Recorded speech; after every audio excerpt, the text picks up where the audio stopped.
Prince हार्जेडेफ मिस्र के सम्राट के पुत्र थे। प्रिंस हार्जेडेफ अपनी कहानी बताने के लिए खड़े हुए। उसने अपने पिता को अतीत में हुई बातों के बारे में नहीं बताया। उन्होंने एक जादूगर के बारे में बात की जो अभी भी जीवित था। जेडी नाम का एक आदमी बहुत दूर एक गांव में रहता है। वह 110 साल का है, लेकिन वह हर दिन 500 रोटियां और वह 100 जग बियर पीता है। यह आदमी फिर से जुड़ सकता है एक सिर जो शरीर से काट दिया गया है, ताकि एक मरा हुआ जानवर फिर से जीवित हो जाए, और वह एक शेर को वश में कर सकता है ताकि वह बिल्ली की तरह उसके पीछे चले। खुफू अपने बेटे की कहानी पर मोहित हो गया। उसने राजकुमार हार्जेडेफ को तुरंत जादूगर को अपने पास लाने का आदेश दिया। हार्जेडेफ जादूगर के गांव की ओर रवाना हुआ। उसने बुद्धिमान बूढ़े व्यक्ति को अपने घर के आंगन में एक चटाई पर लेटे हुए पाया। एक नौकर अपने मालिक के पास बैठ गया और अपने मालिक के गंजे सिर पर सुगंधित तेल मल रहा था। दूसरे नौकर ने जादूगर के पैर रगड़े। हार्जेडेफ आश्चर्यचकित था। वह जानता था कि जेदी अविश्वसनीय रूप से बूढ़ा था, लेकिन वह एक तंदुरुस्त युवक जैसा दिखता था।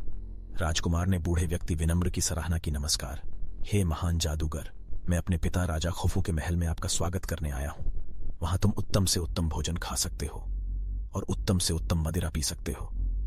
बूढ़े व्यक्ति ने राजकुमार को भी उतने ही सम्मान से संबोधित किया। खुफू के प्यारे बेटे हार्जेडेफ का स्वागत है। आपके पिता हमेशा आपकी प्रशंसा करें। फिर राजकुमार ने अपने हाथ बढ़ाए और बूढ़े व्यक्ति को धीरे से अपने पैरों पर खींच लिया। वे हथियार जोड़कर बंदरगाह की ओर एक साथ चले।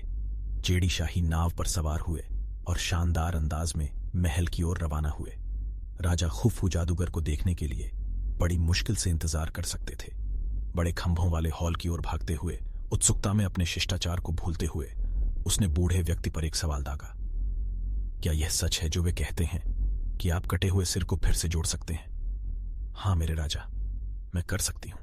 अत्यंत उत्साह में खुफू ने आदेश दिया कि एक कैदी को जेल से लाया जाए ताकि उसका सिर काटकर उसे जीवित किया जा सके। लेकिन जेदी ने उसे रोक दिया। किसी को फांसी देने की जरूरत नहीं है मेरे राजा। हमारा कानून हत्या की मनाही करता है। आइए हम इसके बजाय एक जानवर को मारें। और इसीलिए एक हंस को बड़े स्तंभ वाले हॉल में लाया गया और उसका सिर काट दिया गया। इसका शरीर हॉल के पश्चिम की ओर रखा गया था और इसका सिर पूर्व की ओर रखा गया था। गहरी आवाज में जेडी ने एक जादुई मंत्र बोला और तुरंत हंस का शरीर खड़ा हो गया और उसके सिर की ओर चलने लगा, जबकि सिर उसके शरीर की ओर लुढ़कने लगा। पक्षी के दोनों हिस्से हॉल के बीच में मिले और जुड़ गए, जिससे हंस पूरा और जीवित हो गया और फिर से बोलने लगा। खुफू ने खुले मुंह से देखा जब जेदी ने पहले एक लंबे पैर वाले पक्षी के साथ और फिर सबसे प्रभावशाली ढंग से एक पूर्ण विकसित बैल के साथ अपनी चाल दोहराई। अंत में एक दोहराव के रूप में एक दहाड़ते हुए शेर को अंदर खींच लिया गया और जादूगर ने दिखाया कि वह केवल एक शब्द के साथ क्रूर जानवर को वश में कर सकता है ताकि वह बिल्ली के बच्चे की तरह कोमल होकर उसके पीछे चले। खुफू ने जो देखा उससे बहुत प्रसन्न हुआ। उसने जादूगर जेदी को एक घर, भरपूर भोजन और बियर और अपने पिरामिड के पास एक कब्र दी। राजा खुफू मिस्र के वास्तविक राजा थे। वह प्रसिद्ध है क्योंकि उसने गीजा में महान पिरामिड का निर्माण किया था, जो दुनिया के 7 अजूबों में से एक जीवित स्मारक है। नमस्कार मित्रों, मैं आशा करता हूं कि आपको यह कहानी अच्छी लगी।